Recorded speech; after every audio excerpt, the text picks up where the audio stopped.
Welcome to The Route to Revenue, two entrepreneurs sharing the path to curbside cash flow. I'm Ben. And I'm Mike. We're both founders of two successful recurring revenue businesses in the home services industry. And we've built our companies from startup to profitable and scalable operations. This is the show for entrepreneurs serious about building sustainable home service businesses. Whether you're starting out, scaling up, or ready to move beyond trading time for money, we share proven strategies for creating predictable monthly revenue streams. And while our expertise comes from the bin cleaning industry, the systems and principles we discuss work for any recurring revenue home service. Think lawn care, pest control, pool maintenance, and beyond. Each episode, we break down real-world strategies for customer acquisition, retention, operational efficiency, and building systems that generate consistent income while you step back from daily operations. Are you ready to transform your home service businesses from a demanding job into a profitable asset? This is The Route to Revenue. Welcome back, everyone, to The Route to Revenue. I'm Ben Magee with Green Can Cleaner. I'm here with Mike Walker from Spiffy Bin and John Stanley from Synergy Solutions. John, thanks for joining us today. Yeah, thanks for having me. It's we did I don't know if I told you this, but we actually did a primer for this last week. And Mike and I talked about how excited we were to have you on the show because, the DOT and safety and all of that is just, there's so much misinformation and so much just crap out there that it's like, let's get someone who actually has taken the time to figure it out. Because I'll tell you, every time I try and dive into it, I just get confused. So Yeah, it's really confusing and there is a lot of misinformation. If you open up your email, you'll see a lot of misinformation if you have a DOT number, all the spams and so much out there. So I'm excited to dig in this with you guys and offer what I know and maybe learn something along the way as we talk. So yeah. What I found was crazy is a couple Fridays ago, one of my drivers got pulled over and had a DOT, by a DOT inspection. And he's like, well, you got to have this, you got to have that, you got to have this. And I said, well, it's, I'm not 26,000 pounds. And he said, well, no, it's 10,000 in a pound. And even knowing the information, me going into Google and trying to find it, knowing that this was a true law, rule, whatever, it was 10, 15-minute process going through this screen and that screen to try to actually find what the rules are that he was talking about. And I knew I was looking for it. So in the past, when I had looked for it, all I saw was 2601. And that was, the threshold and obviously a lot different than that. So I'm happy you're here. I'm going to probably scribble more notes than I give. So Yeah, well, it'll be a fun conversation and hopefully we can clear up some of those misconceptions for your listeners and because there is a lot out there. And I'll tell you, even some of the DOT officers don't know and understand the regulation. So just because you get it on a roadside violation doesn't mean it's correct. And that's Gotcha. another misconception as well. So yeah, it'll be a good conversation. Awesome. Yeah. So do us a favor and just give us the quick version of your path to Synergy Solutions. We know that you worked in transportation safety at Shamrock Foods and risk management at National Interstate Insurance. Now you get your own firm. What help us connect all those dots? Yeah, I started out in the industry as a driver and I made a pretty big decision as a driver that I was going to be more than just a driver. I wanted to contribute to the industry than just holding a steering wheel. And so I took every course I could take with the company I was with at the time, Cisco Foods, and got on every leadership board I could be on. And I wanted to progress my career. And so I kept moving into a position to be an influence in the industry. And, as I rose up, I kept finding new opportunities to learn more about the industry, went to different companies. I ultimately ended at National Interstate Insurance doing risk management, which was my dream spot. Influenced more than just one company. I got 3 years into my tenure at National Interstate and found that these companies that I was providing risk management services for just didn't have the capacity to meet the expectations of insurance, the expectations of DOT, the expectations of the motoring public. And we haven't even thrown plaintiff attorneys in the mix yet. And I had a customer at the time, who's a really good friend of ours now that said to me, if I could share you with 4 of my friends, I could have a full-time safety program. And really that conversation started because I just called him out and said, "I've written the same recommendation letter 3 years in a row now, and you haven't fixed it at all. Why?" Jeez. And and he's like, "Tell me how. Like, I don't have the time, I don't have the knowledge, I don't have the capacity to do this."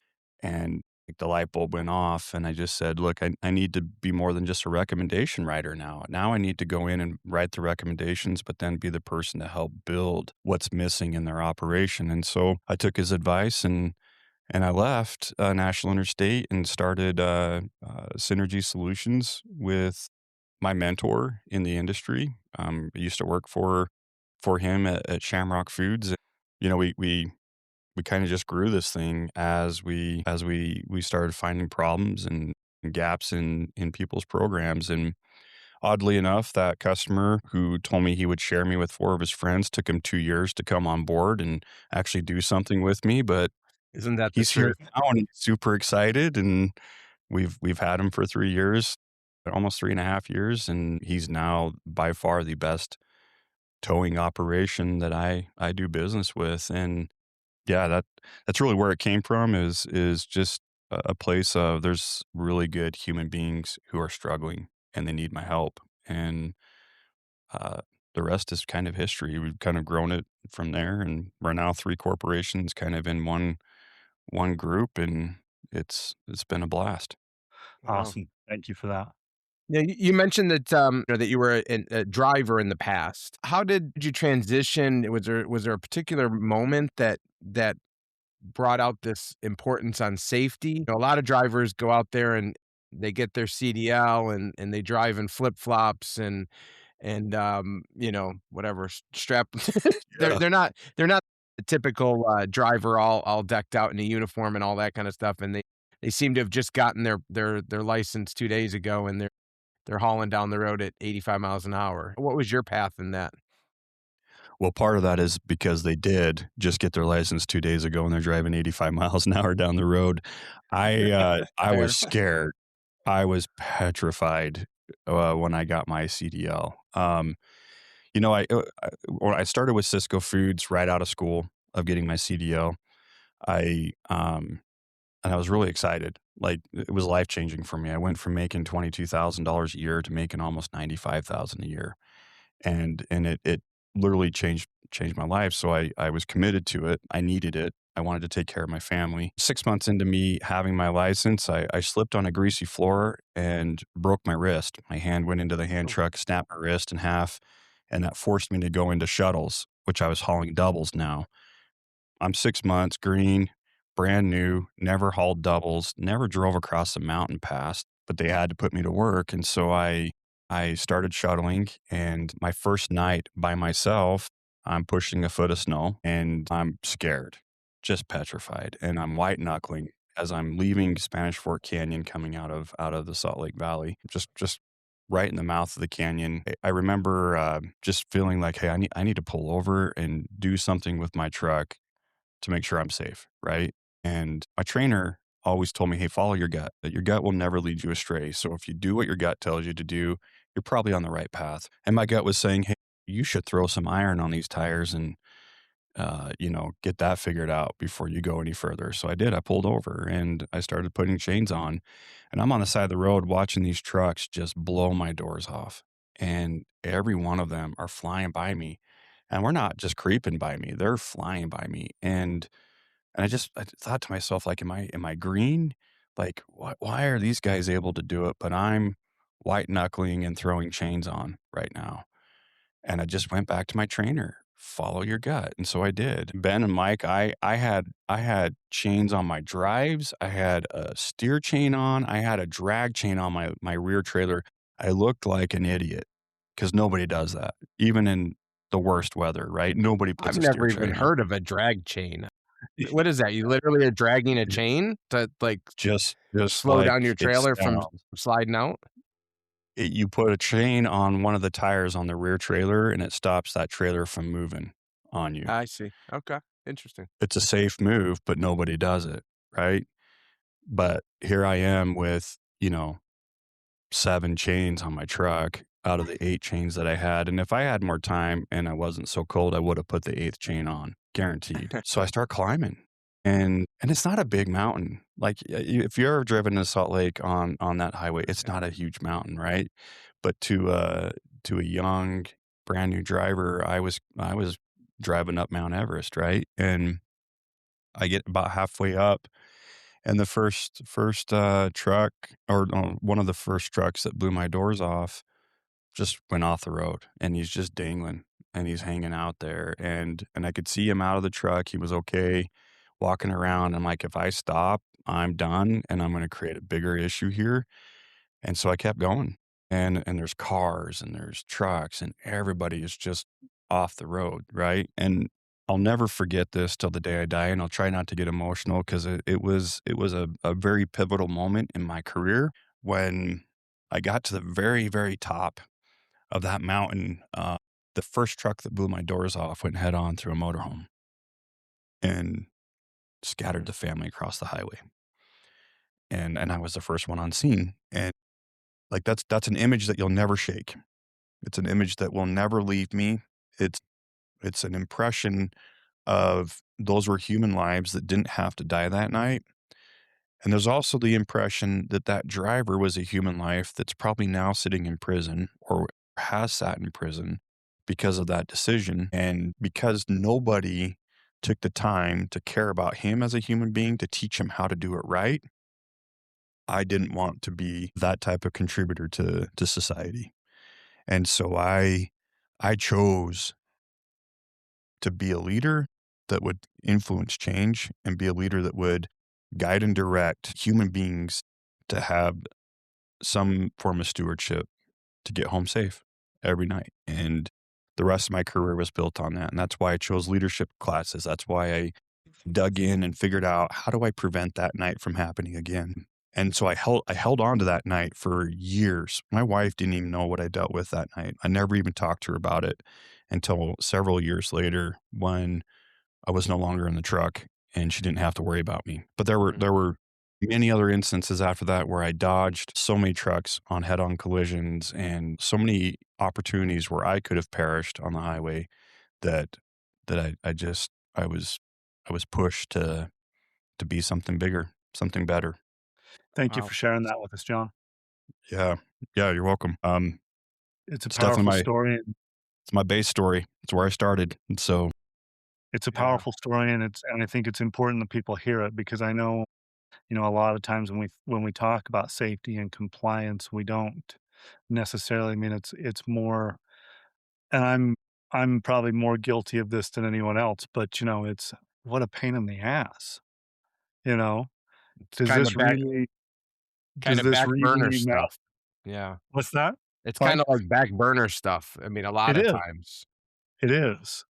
And so, it's we all need to hear why it's important and what the deal is. I mean, and you're right, preventable accidents and preventable, breakdowns and things like that.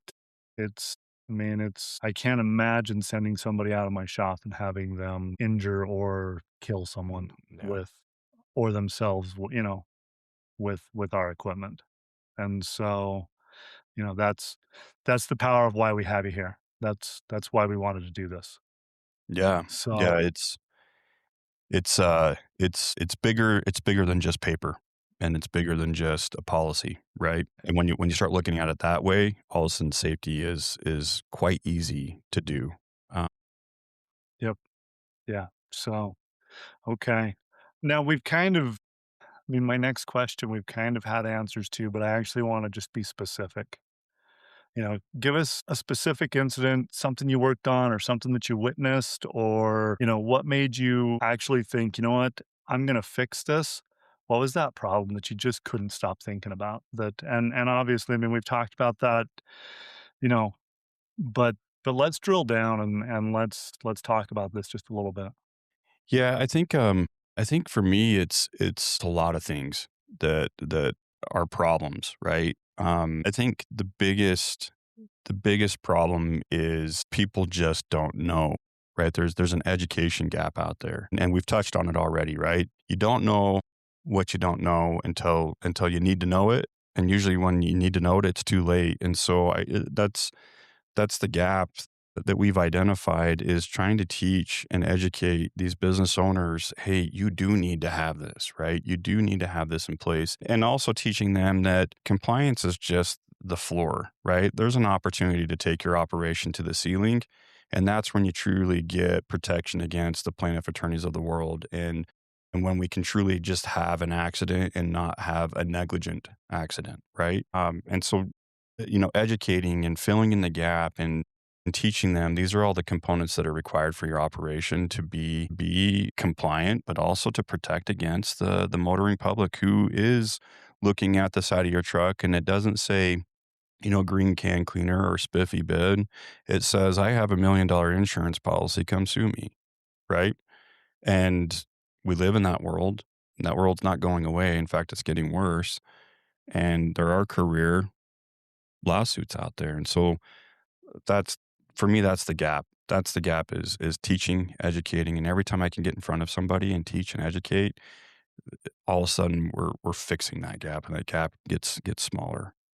And I would say the largest gap probably in your industry when we're dealing with smaller vehicles is, I don't have a CDL, so why do I need to do that?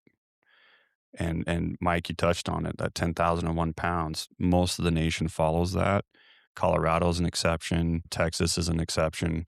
But most states follow that 10,001 pound rule. If you're 10,001 pounds, you're a commercial motor vehicle, which means you have to have all of these things in place.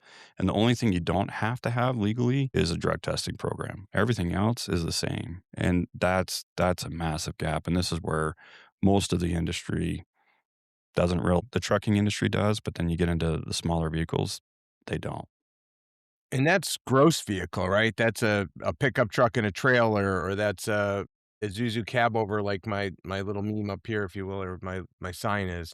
That's all sorts of any kind of vehicle that total weight is more than that, correct? Any vehicle or combination of vehicles, if it's more than 10,001 pounds, and it's what it's capable of hauling, not what you currently Right. have on it. Now, you could also have, uh, I've recently ran into some construction companies that have an F-350, right?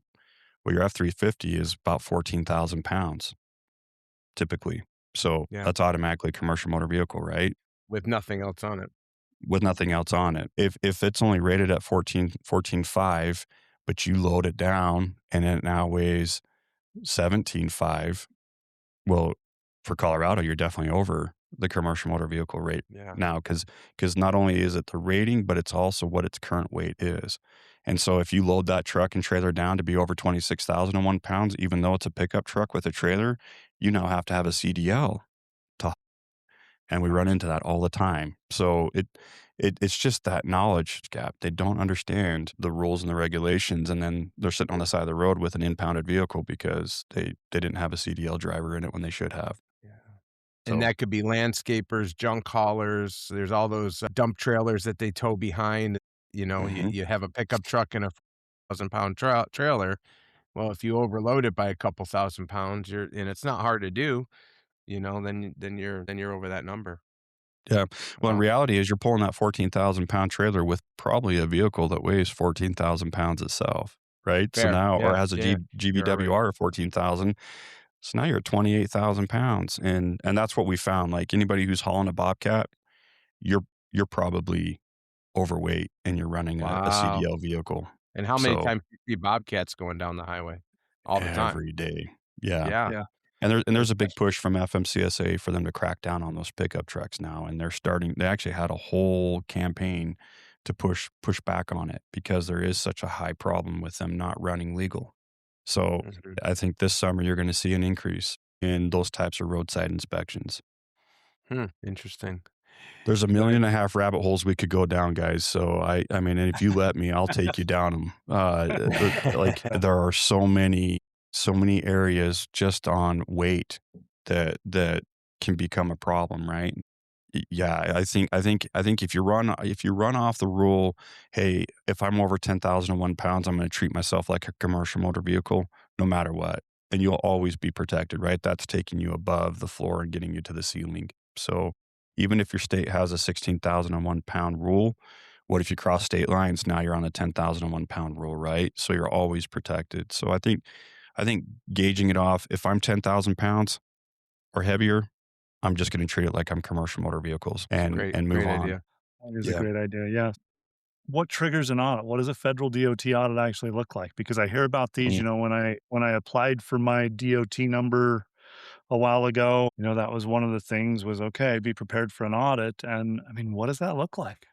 Yeah. So there's a couple things that'll trigger a DOT audit. There's a good DOT audit that you want to have, and that's called a new entrant audit. And it's triggered by signing up for a DOT number. Only if you sign up for interstate. So if you're going to cross state lines, you'll get this new entrant audit. You will not get a new entrant audit if you're intrastate, which means you never cross state lines. And that's a good audit. That's an audit where they come in and they actually teach you and they don't beat you up. They're going to guide you and direct you and show you what you need. And it's very surface level. Okay. They're going to look at files, driver files. They're going to look at maintenance files. They're going to look at if you need a drug and alcohol testing program. And that's probably about it. If you have the basics in place, they're going to ignore you until they don't need to ignore you anymore. The real scary audits are triggered when you start having roadside violations. So, Mike, in this case, you got pulled over and you needed to have all these things. Well, that hits what's called a CSA score on your DOT number. And the DOT number is kind of linked to these scores, and they're basic scores. So unsafe driving. So if your drivers are speeding, running red lights, running stop signs, and they get caught, that's going to trigger an unsafe driving violation. They have driver fitness scores. So when they pull you over after seeing that you ran a red light or you're speeding, then they can look at your credentials. Do you have a medical card if you're a commercial motor vehicle? No. Well, you're not fit to be behind the wheel. If you're a CDL driver or driving a CDL vehicle, do you have a CDL? No? Well, you're not fit to be behind the wheel, right? So anytime you're not fit to be behind the wheel, they're going to hit you with a violation there, and that increases that score. They have And maintenance they'll put a scores. So little then they're going to orange go, side note too, they'll put an orange sticker on the windshield. Don't ask me how Yeah. I know it. I'm Yeah. telling you from a yeah, friend. yep. Yeah. Yeah, Yeah, a that's friend so let they can Mike know that. quickly spot you when you decide to leave, or if you are out and about, they know, hey, I should pull this guy over again. You want the good sticker too. There is a CVSA sticker that they'll put in the window that says, we passed our last inspection with flying colors and you shouldn't pull us over. And you Okay. want to get those, right? Okay, yeah, Not all like that. states hand them out. But but then you have the maintenance score, and they're going to do an inspection on the maintenance. They're going to dig into that entire vehicle and that driver in that inspection. So your unsafe driving, your driver fitness, your maintenance, they're going to have a drug and alcohol score as well. So if your driver's, running under the influence, that's going to hit it. And then they have a hazmat score, and then they have a crash indicator score. If any one of these goes above the threshold, which they all have varying thresholds, and some are at 65%, some are at 80%, right? The more serious ones are at 65%, the less serious ones are at 80%. If you get above that threshold, then you start to hit their radar. If two of them get above the threshold, you're now susceptible to having an audit. If you have a fatal accident, even if it's not your fault, you're automatically getting a DOT audit.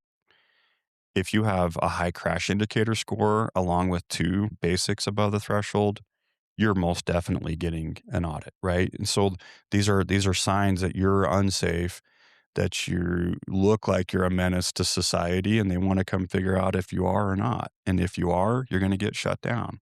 If you're not, then you're going to get a pass, right? There's also a score in there. It's called the ISS score, and it's an inspection safety score. And if you have a score above 70, you're going to get inspected no matter what. So if they see your DOT number, they're running your DOT number, they know that you have a high ISS score, they're going to inspect you every time. So the lower that score is, the less inspections you're going to get, and the less hassle you're going to get on the roadway. But that DOT audit, they can be a focused audit, they can be a full audit. The focused audits are just going to focus in on where your basic scores are at, and why they're above the threshold. If they feel like they need to do a full audit, then they're going to come in and look at everything, and they're going to start in the front of that book and they're going to end at the back of that book. And if you don't meet any of that stuff, then you're in trouble. There's one other basic score. It's the hours of service basic score as well. And this is another misconception in your industry. I don't go out of state. I'm not a CDL holder, so I don't need to keep track of my hours. Oh no, you do, right?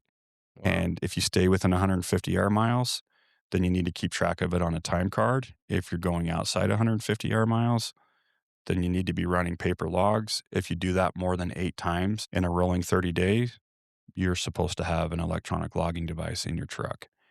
And that's for any vehicle that's 10,001 pounds or heavier, Jeez. unless you're in a state that has a different weight. Okay. So you got to look at your footprint. And if you're crossing state lines, you're at 10,000 pounds. That's going to be every one of your vehicles likely that have to keep track of time. And so time cards are Y great for 150 air miles, but and they how don't care how that you service Kansas City, and you've got Kansas City, Missouri, and Kansas City, Kansas. It's obviously a different state. mm-mm. That's so for those folks, I mean, they're doing interstate for Yep. everything. Okay. Yeah, I've got a customer right on the border there. I'm a towing operation there, fantastic operation, and they're up against that because they cross state lines, right? And they have to because anytime they drive down one road, it's Yeah. in Kansas one moment and it's Back in and Missouri forth. in the next moment, right? So Sure. so you're interstate, you have to be interstate, which means now you're 10,001 pounds no matter what. Now that doesn't dictate you having to do ELDs or time cards, right? It's the 150 air miles. Oh, So sure. they can drive to Omaha and be within that 150 air miles. But as soon as I get further than Omaha, I'm now outside of that 150 air miles. And now you have to log that. It has to be on a paper log. And that's a huge misconception with these smaller fleets is they don't realize, well, I'm not a trucker. Well, you're a commercial motor vehicle. You're required to do all these things. Well, I think that's one of the difficulties that we have as operators of this business is nobody went to school to be a trash bin cleaner. Mm-mm. And, so there's no real classes, there's nothing like that that we can lean on and that we've been trained on. So we're all 2nd, 3rd, 8th professions here starting this business going, "Well, I can get this truck from Miami and I can have it shipped here," and all of a sudden I'm an operator of this truck and I'll learn the DOT thing down the road, and Yeah. that could be a real bad problem, it sounds like. Yeah. I like to compare this to COVID, right? So when COVID came out, nobody really believed in it until you caught it. And if you caught it the first time, I caught it the first time and I was like, this isn't real. Right. And then I got it and it kicked me right in the teeth. I'm like, oh, well, okay, that's a real virus. That's cool. DOT audits are the same way. They don't exist. Well, until it kicks you in the teeth and you're like, oh, that was real. What's Maybe I should do something about it. And usually it's too late. Right. So, what's the Mike yeah. Tyson, quote, "Everybody has a plan until they get punched in the mouth"? Yeah. Yeah. It's so true. It's true about anything in life, but Yeah. I yeah, we need to do more education, and I think the more education that goes out, the more we can combat this for people. Now, real Yeah. quick too, 'cause, I know we talked about the audit part, but what are some of the common DOT violations you're seeing in small fleets like our operators? Are there first of all, I guess, how can they pull you over? Do they have to see something, or is it just, Mhm. you're a big truck and, that kinda thing? If you could maybe walk us through that for a couple minutes. Yeah, a couple ways they can pull you over. Usually it's you triggered it, and I tell my customers the best way to avoid a roadside inspection is to combat unsafe driving behaviors, because that's the first thing that stands out. The second way is they can identify something unsafe on your vehicle. So you don't have enough straps on your cargo, or I didn't put enough chains on that skid steer, or there's something loose. A dustpan on the back of your truck that isn't secured can cause them to pull you over because that's unsecured cargo. And we see it in the waste industry a lot. Brooms that aren't secured, they're just sitting there. They pull you over and they do an inspection because you have unsecured cargo, right? Wow, okay. Then the other way that you can get pulled in is port of entries. So if you are crossing state lines, you do have to pull in to port of entries if you're a commercial motor vehicle. The sign says all CMVs must pull in. Most port of entries will wave you on because they don't view you as their big fish, but that could change, and it is changing. We see it every day. So technically, if your drivers are blowing past those port of entries and they don't stop, and you have a DOT number on the side of your truck, they could send a highway patrol out to get you and pull you over and then do a roadside inspection. And that one won't be fun. It'll be a full inspection. The most common violations in a DOT audit that I see of fleets your size are we don't have driver qualification files. We're not collecting the right paperwork at time of hire. We're not verifying that they're fit to be behind the wheel. We're not qualifying our drivers to be behind the wheel. And then the other most common violation I'm seeing is running CDL vehicles without a CDL driver. And that's the most common that I see in this industry is the ones that's what we're seeing on roadside inspections is I'm in a vehicle that I wasn't licensed to be in. And so the pickup truck trailer scenario. And then we do see a lot of maintenance issues with the smaller fleets because we're not teaching drivers how to do proper pre-trip inspections and how to inspect their vehicles. And so those are common, and that's common amongst any size of vehicle. It's a huge gap regardless of what type of vehicle you're driving. We see a lot of maintenance issues. But for those audits, it's that driver qualification file that usually gets us. And that's, to be honest, the first thing that a plaintiff attorney asks for as well. You get in an accident and you're going to court, the very first thing they subpoena is how did you vet this driver to be behind the wheel? And if there's gaps in that, they're going to go, we got a case here. Let's dig deeper. What else are they missing? If you have a good DQ file, you're really going to stop them from going, maybe they do follow the rules. Do we spend the money on this or do we not? Right. And then you have a case. We see all the companies, big and small vehicles, large vehicles, no DQ file, plan on being in court. It's your first line of defense. So that being the case, I mean, we're talking about driver qualification files. What are they? What has to be in them? How badly do, small operators typically handle this? I mean, my guess to the last part of my question there is that they just don't. hmm They handle it really poorly. Yeah. Well, I think recently the qualification process has been a mirror, and if it fogs up when you put it in front of them, then you're good, right? We hire Yeah. them. You're in the seat, right? You know, Right. really, it starts with the application. You got to have an application that has 10 years of employment history on it. They need to, and the regulation says they need to list 10 years of employment history for all companies that they drove vehicles for, right? I go above and beyond that with my customers, and I say I want to know what this employee has done regardless for the last 10 years. So if you were in prison, put it on the application. I want to know where you're at. I don't care about the skeletons in your closet. We all have them. Let's look at where were you? What were you doing? Right. Sometimes, I was in high school. Great. Put it on there and we'll stop there. I'm not going to go elementary school, kindergarten, whatever. We're going to Good stop at thing high is school. if they were in prison, they don't have any driving vehicle violations, so there is a plus to Yeah. that. Yeah. You're not going to inherit too many bad habits. I don't know about You that. might, you might want to hire them as more security than anything else. But, Yeah, making shivs on uh, lunch. and you'd be surprised, guys. I've reviewed applications where guy was in prison, and at least they were honest about it, right? And that's what we're looking for. There's twofold to that application. You're really digging in to go, who is this person for me, and then who are they going to be on paper if I ever have to defend them, right? And so the application, 10 years of employment history, and they also need to provide 3 years of address history. And then they need to write down their experience, what kind of vehicles, what size of vehicles, all that has to be on the application. They need to provide you with any violations they've had, roadside or moving violations, et cetera. Okay. That application needs to be signed. Every time I go into do DOT mock audits, these applications are never filled out all the way. They're empty. We have space of all this stuff. Like, I didn't think that was important. Well, it's on the application. If it's there, fill it out, right? Don't leave any blank spots. The next thing you have to have is you need to pull an MVR at time of hire. That MVR can't be earlier or later than 30 days of time of hire. So if I hire you on May 6th, I can't pull that MVR on June 10th, right? I need to pull it before June 6th. And I can't pull it on April 6th or April 5th and then hire you, right? Then you need to collect a copy of their driver's license. You need to collect a copy of their medical card.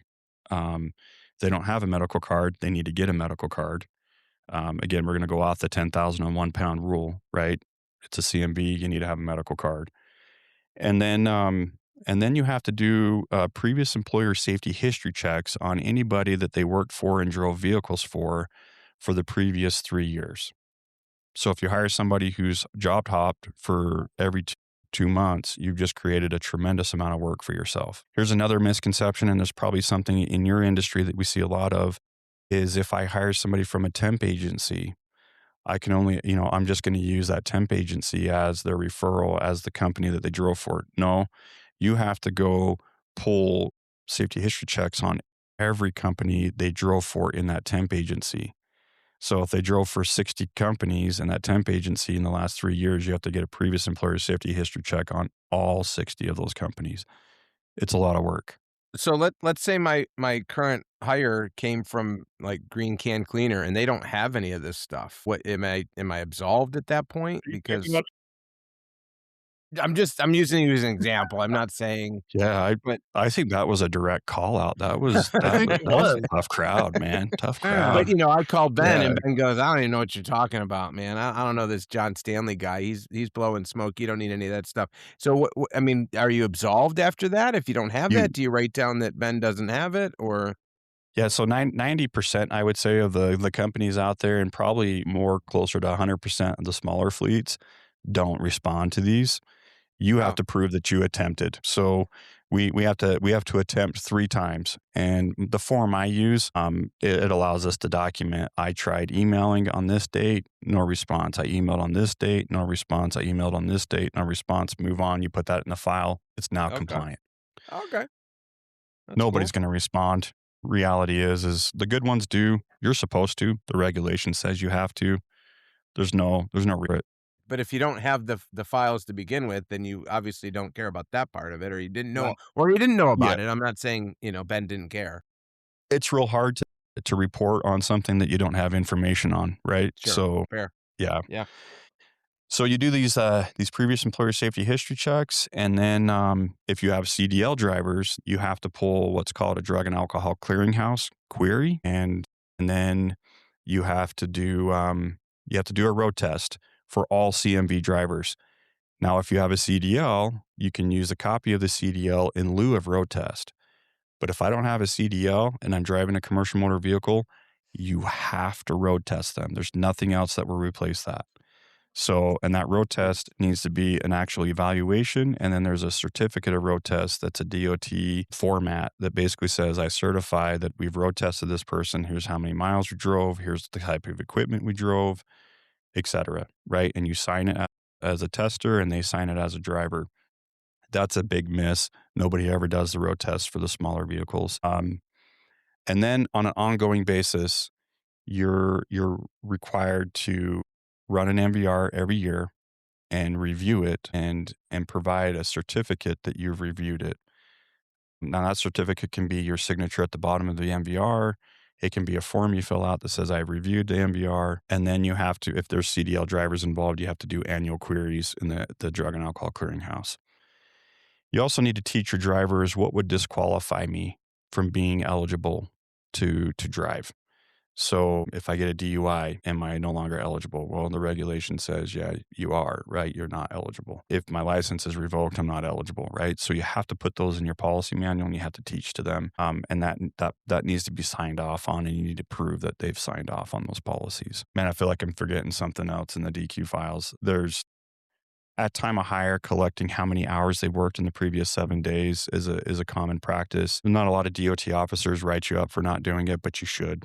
So you know they're good to drive and they're not over hours. Awesome. Wow. Wow. It's a lot. Yeah. Yeah. I know you guys said, hey, 30 to 45 minutes. And I told you we could go for hours on these things, and Well, I haven't even um, scratched the surface on it, you know? So, well, and I think, like I told you, I mean, our plan with this, we knew it was going to be a long episode, and we're just getting into what we want to talk about. yeah. It's And deep. so, Yeah. we'll split this into a couple of episodes and Cool. go from there. I'm gonna do a little shout out at this point, and then we'll get back into this. I don't think Mike knows this, but one of our faithful listeners is Matt Moritzen. Mm. And Matt is, so that you know, Mike, Matt's a friend of John and I's, and he's now part of John's team, and he has literally listened to every episode. And so, while I figured on this episode, it was a great time. We did a shout out Yeah. for Mike's daughter that's listened to them all, Ariana, Yes. and now we're gonna do a shout out for Matt. So, Yeah, Matt's been such a blessing to my team, such a breath of fresh air. I'm super excited to have him here with us, and what an intelligent human being. So there's my shout out to you, Matt.